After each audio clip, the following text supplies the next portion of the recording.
Hello, and thanks for joining us here on Encore. Coming up on today's show.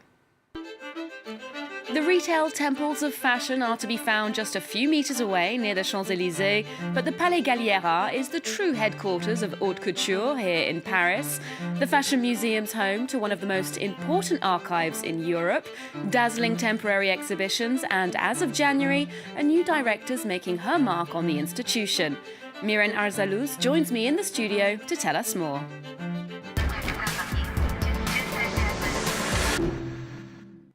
Miren, thanks so much for joining us. Now, congratulations on your appointment at the Palais Galliera, the Fashion Museum and Archive here in Paris. You arrived in January, so what were your feelings when you got there, as somebody from the industry or as a visitor? Well, I was so pleased. Is a true, I mean, as a fashion historian, a fashion curator who I've been working in basically in fashion as heritage for the last 10, 15 years. So it's a real professional challenge and a pleasure and an honor to be named director of such a wonderful institution. Now, the museum's had great popularity in recent years with sell-out shows or featuring the work of Alaya, Balenciaga, Madame Grey. Presumably, you want to continue in that trend, but do you have a mission statement or a clear idea for this role, what you want to do there? Well, there's some challenges that I actually inherit. Like the big plan of undertaking a renovation work to, in fact, create the new permanent galleries to show our collection. This was a decision taken by the previous director, and together with Paris Musée, and I will be the one to actually materialize this big challenge.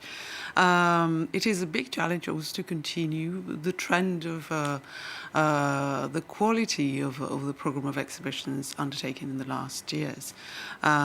So we're working now on a very ambitious program for the coming years. But I hope to also reinforce the international relations of the museum with other collections of the museums, or the fashion museums, and also to maybe reinforce the relationship with the museum, with the academia, with the university, to make the museum, as it already is, but to reinforce its role as not only an institution to disseminate knowledge, but also to generate new knowledge about fashion and fashion history. Yes, it's certainly a resource for researchers as well. But speaking of the temporary exhibitions, the current show at the museum is dedicated to the work of Belgian designer Margiela. We went to take a look at it and hear from the show's curator.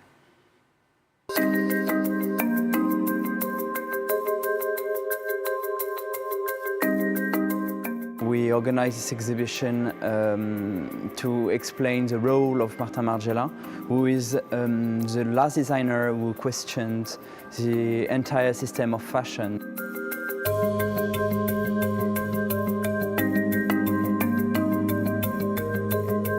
In fall-winter '94, Margiela decided to do a special clothes known now as the 8 t-shirts. A simple t-shirt in cotton printed with a sentence that you can only read when it's flat, because the purpose of this t-shirt is to create a conversation with the people who read like an half of a sentence on your body. So we heard from Alexandre there that one of Margiela's most important contributions to fashion was this activism around an issue through a garment, in this case a t-shirt. How do you see the fashion industry engaging with these social questions? Can it have a significant effect? Well, of course, fashion is a reflection, a mirror of the society we're in. So it always will have a role as an expression of what's going on, of social concerns, of political concerns. It will always be a medium also for political expression, not only personal identity, but also more social and political concerns. So it will always be, it is today as it's been historically. Now, indeed, in addition to your experience in the fashion and museum world, you actually have a background in history and politics, I believe. How do you think that shapes your vision of clothes and our relationship with them? Well, I certainly believe it's enriched my vision. I first trained as a historian, Then I went into international politics and political science, and undoubtedly that I believe has made me view fashion as a very potent, not only artistic expression, but also cultural and political expression. So I want to believe that's enabled me to undertake or to make a more thorough analysis of fashion, not only nowadays but also historically. Yeah. It certainly brings another dimension to it. Now, as we said, the Palais Galliera is a precious historical resource for researchers and designers, containing more than 200,000 items which tell the story of fashion from the 18th century up until the present day. Some of the techniques housed in that collection might seem straight out of the history books, but here in France, many of these crafts are alive and well today, including the art of goldwork embroidery. Catherine Clifford has more. Deft and meticulous finishing stitches on a piece soon to be shipped to a major watchmaking brand. I'm finishing off this piece of embroidery, which is being sent straight to Asia. It's an interpretation of a pine branch, which will be used to decorate a watch case. Sylvie Deschamps has been doing goldwork embroidery for almost 30 years. You couldn't even say that I work at a millimetre scale. It's even more precise than that. When I'm doing this kind of work, I don't drink any coffee. I have to be particularly calm. With clients like Cartier and Chanel competing for her time, Deschamps' pieces are like gold dust. She's the only goldwork embroiderer in France with the prestigious Master of Art title, awarded by the government for exceptional expertise. You're going to embroider onto this green velvet, as shown on this model. For 2 years now, she's been passing on these rare skills to Marlène. With the help of interns Camille and Nina, she's restoring this wall hanging from a church in the nearby town of Niort. This piece alone will take around a month and a half's work. You really have to be quite delicate, because these are old embroideries. All the threads are weakened with age, so we have to be very careful, as the slightest movement can break the threads. Goldwork embroidery is sewn into the town of Rochefort's heritage. But today, few still practice the tradition, which dates back to the 17th century. Through this ancestral art, Sylvie Deschamps travels across her town's history and secures a future for its local tradition. Now, Miren, that sort of expertise that we see there, the goldwork embroidery, sometimes that features in haute couture, the very strict process of made-to-measure gowns that meet a certain criteria. Since only a tiny percentage of people can actually buy couture, there's always a debate about how relevant it is. In your opinion, if haute couture is to survive, what must it do? Well, I believe haute couture has been transformed in the last decades and last years in a laboratory of creation.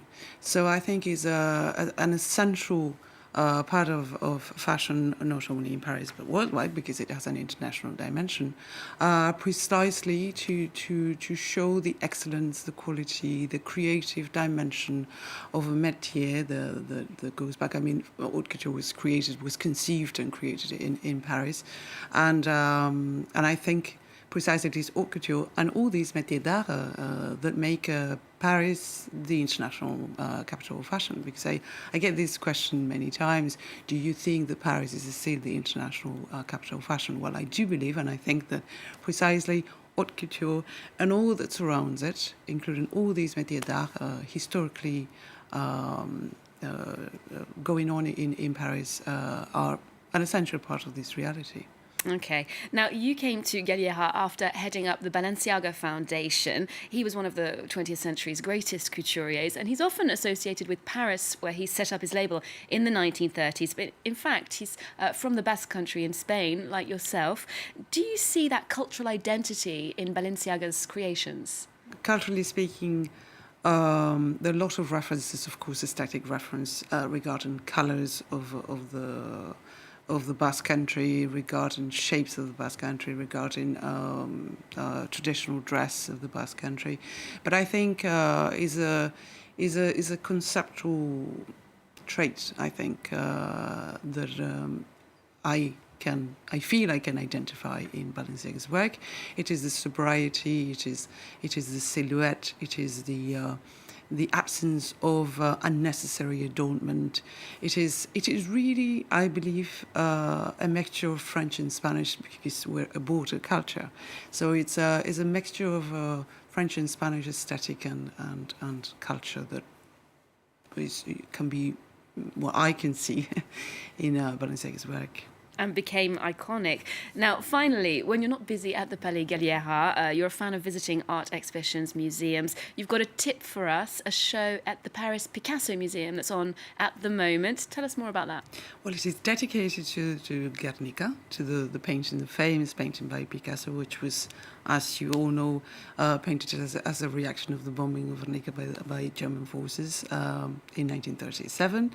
It is a very special, it's been, well, last year and this year, it's been a very special year, because we've all been remembering, although we remember in the Basque country every year, the bombing.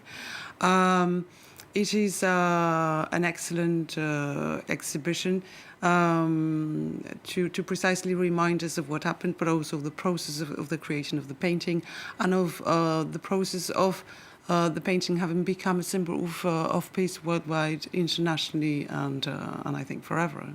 And a very important part of art history. Miren, thank you so much for joining us today. We'll leave you with a little taste of the Guernica exhibition at the Picasso Museum here in Paris. Do remember to check out our website for more arts and culture, and you can keep up with Encore on social media too. There's more news coming up on France 24 after this.